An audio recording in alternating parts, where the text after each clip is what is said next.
Эместер маталар, ұлттық ойындар байқау аясында өткізіліп отырған Бестас ойыныңызға қош келдіңіздер.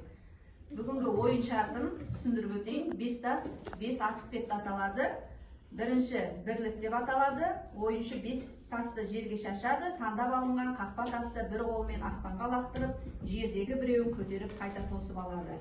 Екінші екілік деп аталады. Бұл жолы 2 тастан көтересіздер. Үшінші үштік деп аталады. 3 тасты бір жерге бір рет, жеке тасты екінші рет жерден көтереді. Төртінші төрттік, 4 тасты бірге көтеру керек. Бесінші алақан, 4 тасты бір-бірлеп алақанға жинайсыздар. Алтыншы 4 тасты 4 жерге 4 бұрыш жасап қойып, оларды тез жинап аласыздар. Жетінші арттан тастау, қақпа жасап, тастарды қақпадан өткізесіздер. Ойын шарты түсінікті болса, бүгінгі ойынымызды бастайық. Бірінші Айнұр ханым бастасын. Келесі Айдана.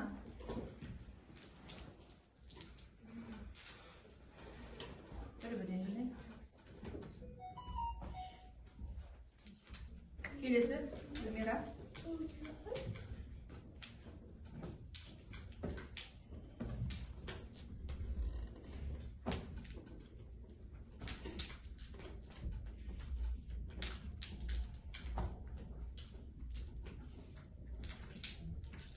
Жақсы.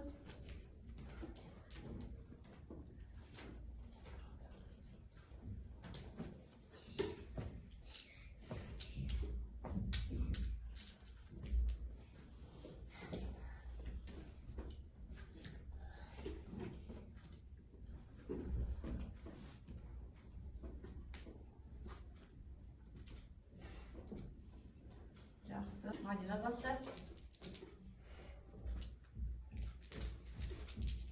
Ойынды осы жерден тоқтатамыз. Келесі Гүлсайраш.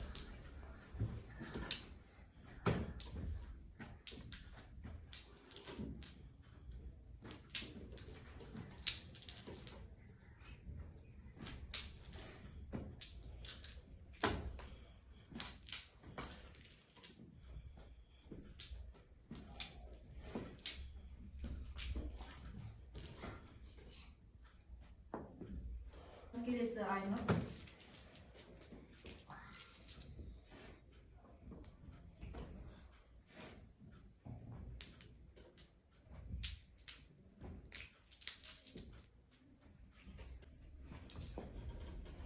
Бүгінгі ойынымыздың шарты бойынша Гүлмира, одан Гүлсайраш ойынның мәресіне жақындады.